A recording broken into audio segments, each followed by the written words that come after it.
प्रिय विद्यार्थियों, मैं डॉक्टर संदीप सिंह चौहान, राजनीति विज्ञान विभाग, राजकीय महाविद्यालय पीपलखूंट से आपसे चर्चा कर रहा हूं।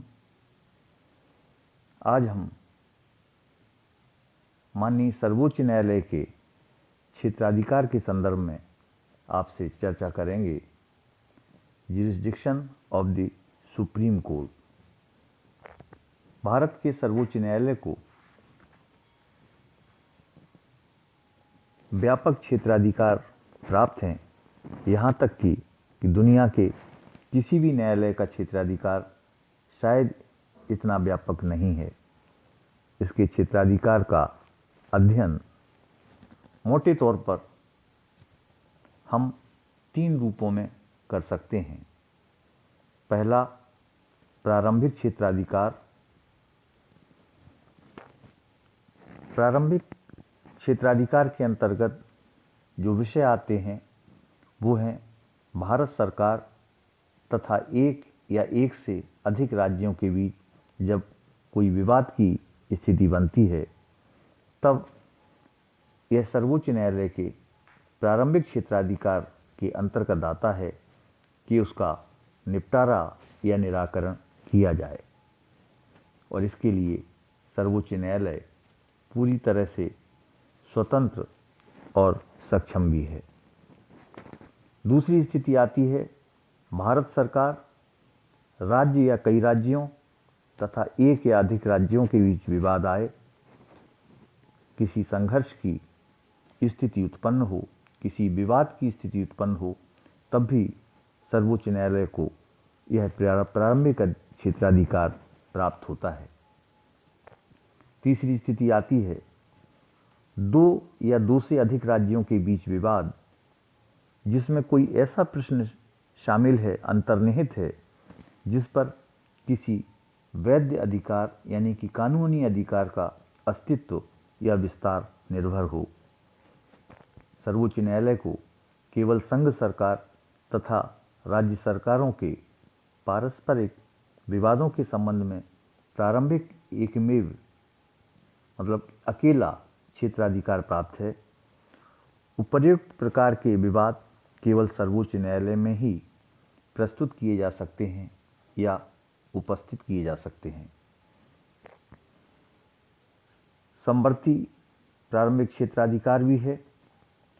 संविधान द्वारा प्रदत्त मौलिक अधिकारों को लागू करने के संबंध में सर्वोच्च न्यायालय के साथ साथ उच्च न्यायालय को भी अधिकार प्रदान किया गया है। संविधान के अनुच्छेद 32(1) के द्वारा विशेष रूप से सर्वोच्च न्यायालय को उत्तरदायी ठहराया गया है कि वह मौलिक अधिकारों को लागू करने के लिए समुचित कार्यवाही करे। इस प्रकार मौलिक अधिकारों को लागू करने के लिए सर्वोच्च न्यायालय या उच्च न्यायालय किसी के भी द्वारा आवश्यक कार्यवाही की जा सकती है। उच्च न्यायालय में जब यह कार्यवाही होती है तो संविधान 226 के तहत होती है, संविधान के अनुच्छेद 226 के तहत होती है, और जब सर्वोच्च न्यायालय में कार्यवाही होती है तो है संविधान के अनुच्छेद 32 के द्वारा होती है। दूसरा है अपीलीय क्षेत्राधिकार। सर्वोच्च न्यायालय को प्रारंभिक क्षेत्राधिकार के साथ साथ संविधान ने अपीलीय क्षेत्राधिकार भी प्रदान किया है। उसे समस्त राज्यों के उच्च न्यायालयों के निर्णय के विरुद्ध अपील सुनने का अधिकार प्राप्त है। सर्वोच्च न्यायालय के अपीलीय क्षेत्राधिकार को 4 वर्गों में हम विभाजित कर सकते हैं। पहला है संवैधानिक, दूसरा है दीवानी, तीसरा है फौजदारी यानी कि क्रिमिनल, और चौथा है विशिष्ट स्पेशल अपील्स जिनको हम कह सकते हैं। तो संवैधानिक अधिकारों के तहत यदि उच्च न्यायालय प्रमाणित कर दे कि विवाद में संविधान की व्याख्या से संबंधित कानून का कोई सारमय प्रश्न अंतर्ग्रस्त है या निहित है, तो उच्च न्यायालय के निर्णय की अपील सर्वोच्च न्यायालय में की जा सकती है। दूसरा इसमें है दीवानी यानी कि सिविल मामले। इस संबंध में मूल संविधान के अंतर्गत जो व्यवस्था थी उसे 1972 में हुए संविधान के 30वें संशोधन द्वारा परिवर्तित कर दिया गया है।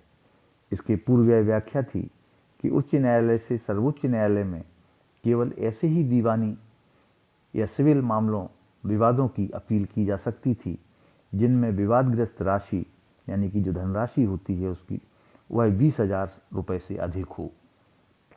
इस व्यवस्था के संबंध में विधि आयोग ने अपनी सिफारिश में कहा कि दीवानी विवादों को सर्वोच्च न्यायालय में अपील के संबंध में धनराशि की जो सीमा है वह हटा दी जानी चाहिए।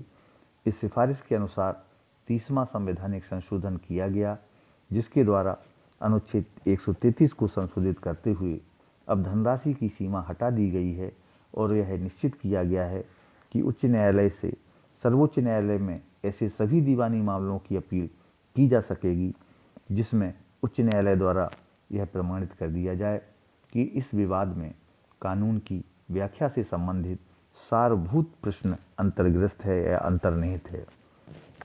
30वें संविधान संशोधन द्वारा की गई यह व्यवस्था निश्चित रूप से उचित भी है और तर्कपूर्ण भी है। फिर फौजदारी विवादों की स्थिति है। फौजदारी विवादों में उच्च न्यायालय के निर्णय की अपील निम्न परिस्थितियों में सर्वोच्च न्यायालय में की जा सकती है। यदि उच्च न्यायालय ने अपील प्रस्तुत होने पर किसी व्यक्ति की उन्मुक्ति का आदेश रद्द कर उसे मृत्युदंड दे दिया हो। दूसरी बात, उच्च न्यायालय ने अधीनस्थ न्यायालय से अभियोग विचारार्थ अपने पास मंगवाकर अभियुक्त को प्राणदंड दिया हो। तीसरी बात, अगर उच्च न्यायालय यह प्रमाणित कर दे कि विवाद सर्वोच्च न्यायालय द्वारा विचार के योग्य है तो अपील की जा सकती है। इस प्रकार संवैधानिक अधिकारों के तहत दीवानी फौजदारी समस्त अधिकार शामिल हैं जिनके लिए सर्वोच्च न्यायालय का क्षेत्राधिकार पूर्ण रूपेण स्थापित किया गया है। फिर बात आती है विशेष अपीलों की। विशिष्ट अपील जो होती हैं, संविधान के अनुच्छेद 132 से 134 में उच्च न्यायालय के निर्णय के विरुद्ध सर्वोच्च न्यायालय में अपील की व्यवस्था की गई है। लेकिन फिर भी कुछ ऐसे मामले हो सकते हैं जो उपर्युक्त श्रेणी में नहीं आते, लेकिन उनमें सर्वोच्च न्यायालय का हस्तक्षेप आवश्यक हो सकता है। अतः अनुच्छेद 136 द्वारा साधारण कानून से भिन्न अपील संबंधी जो विशिष्ट अधिकार हैं वो सर्वोच्च न्यायालय को सौंपे गए हैं। इस अनुच्छेद के अनुसार इस अध्याय के किसी भी उपबंध के होते हुए भी सर्वोच्च न्यायालय भारत के राज्य क्षेत्र के अंतर्गत किसी भी न्यायालय अथवा न्यायाधिकरण द्वारा दिए गए किसी भी निर्णय, आज्ञप्ति, निर्धारण, दंड या आदेश करने की अनुमति प्रदान कर सकता है। इस संबंध में एकमात्र अपवाद केवल यह है कि सैनिक न्यायालय के निर्णय के विरुद्ध सर्वोच्च न्यायालय में अपील नहीं की जा सकती है।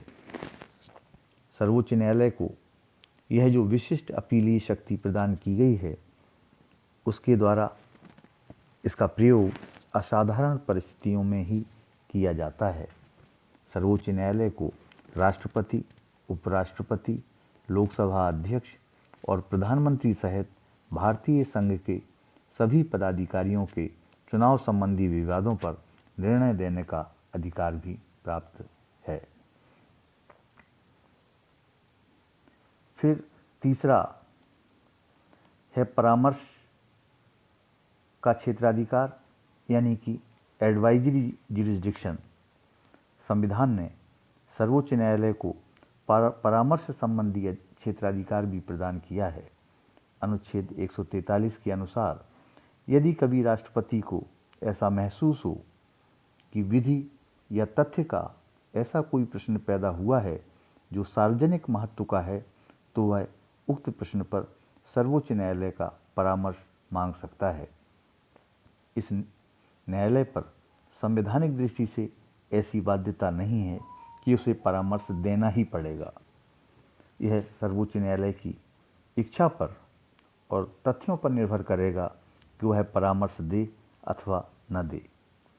अनुच्छेद 143 का खंड 2 राष्ट्रपति को अधिकार देता है कि वह संविधान के लागू होने के पूर्व किसी संधि, समझौते आदि के संबंध में जो विवाद हैं उसे न्यायालय के पास उसकी सम्मति जानने के लिए भेज सके।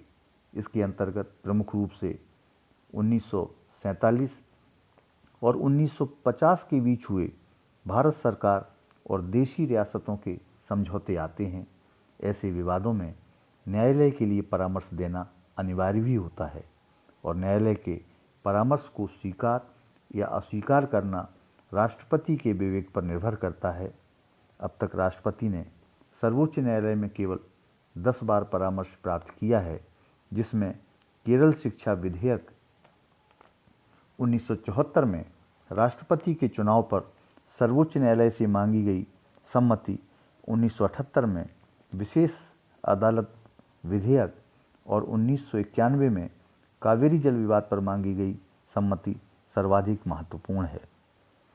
2002 में अनुच्छेद 174 विधानसभा के 2 सत्रों के बीच अधिकतम अवधि और चुनाव के प्रसंग में चुनाव आयोग के अधिकार और भूमिका के संबंध में भी परामर्श प्राप्त किया गया था। जनवरी 93 में राष्ट्रपति ने सर्वोच्च न्यायालय से परामर्श मांगा था कि विवादास्पद बाबरी मस्जिद के पूर्व वहां पर कोई हिंदू मंदिर था या नहीं।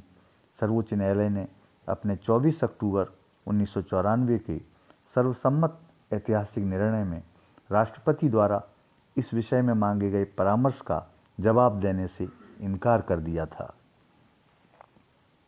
सर्वोच्च न्यायालय ने कहा कि इस प्रश्न का कानून या संविधान से कुछ लेना देना नहीं है, वरन इसका संबंध पूरी तरह तथ्यों से है। न्यायालय ने यह भी कहा कि राय मांगे जाने से किसी संवैधानिक उद्देश्य की पूर्ति नहीं होती। इस प्रकार अब यह स्पष्ट हो गया है कि किसी विशेष मामले में सर्वोच्च न्यायालय राष्ट्रपति को परामर्श देने से इनकार भी कर सकता है। सर्वोच्च न्यायालय का परामर्श संबंधी क्षेत्राधिकार मुकदमेबाजी को रोकने और उसे काफ़ी सीमा तक कम करने में सहायक होता है, लेकिन संयुक्त राज्य अमेरिका और ऑस्ट्रेलिया के सर्वोच्च न्यायालयों द्वारा सलाहकारी भूमिका अदा करना पसंद नहीं किया गया है। इस संबंध में भारत की व्यवस्था ब्रिटेन और कनाडा आदि देशों के अनुरूप है। इस प्रकार हम लोग यह समझ सकते हैं, महसूस कर सकते हैं कि सर्वोच्च न्यायालय को संविधान के प्रत्येक विषय से संबंधित विवादों पर, चाहे वो दीवानी हों, चाहे वो फौजदारी के हों, चाहे वो अपील के हों, चाहे वो परामर्श लेने के हों, व्यापक रूप से विस्तृत तौर पर तमाम सारे क्षेत्राधिकार प्राप्त हैं, जिसके द्वारा भारतीय गणतंत्र के संवैधानिक संरक्षण, संविधान के अभिरक्षक की भूमिका एक तरह से सर्वोच्च न्यायालय द्वारा अदा की जाती रही है, निभाई जाती रही है और इसी दृष्टि से सर्वोच्च न्यायालय का संपूर्ण गणतंत्र में पूर्ण सम्मान यथावत है। बहुत बहुत धन्यवाद। यदि आपकी कोई क्वेरी हो, जिज्ञासा हो या कमेंट हो तो उनको आप निश्चित तौर पर व्यक्त करें। सोशल साइट की किसी भी माध्यम से आप मुझसे सीधे संपर्क कर सकते हैं। मैं आपकी जिज्ञासा के समाधान का प्रयास करूंगा। बहुत बहुत शुक्रिया।